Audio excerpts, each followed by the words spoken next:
इस तिथि पर जगत के पालनहार भगवान विष्णु के साथ धन की देवी माता लक्ष्मी जी की पूजा अर्चना करने का विधान है।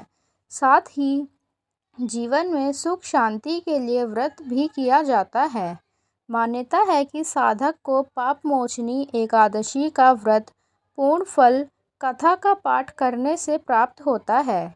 इसीलिए इस दिन पूजा के दौरान पापमोचनी एकादशी व्रत कथा का पाठ अवश्य करना चाहिए। ऐसे में आइए जानते हैं पापमोचनी एकादशी की व्रत कथा। पौराणिक कथा के अनुसार एक बार राजा मांधाता ने लोमश ऋषि से एक प्रश्न किया कि गलती से हुए पापों से मुक्ति कैसे प्राप्त की जा सकती है।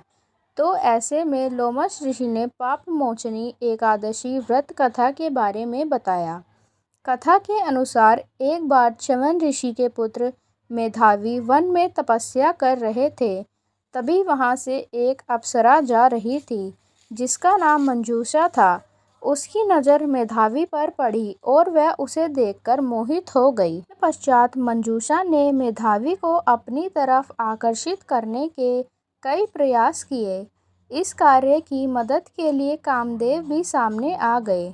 तब मेधावी भी मंजूषा की तरफ आकर्षित हो गए। ऐसे में वे देवों के देव महादेव की तपस्या करना भूल गए।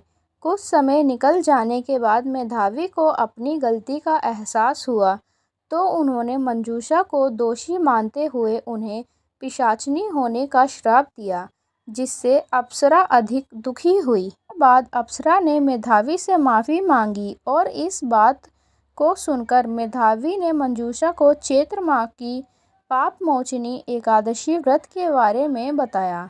मेधावी के कहने पर मंजूषा ने विधि पूर्वक पापमोचनी एकादशी का व्रत किया। के पुण्य प्रभाव से अप्सरा को सभी पापों से छुटकारा मिल गया।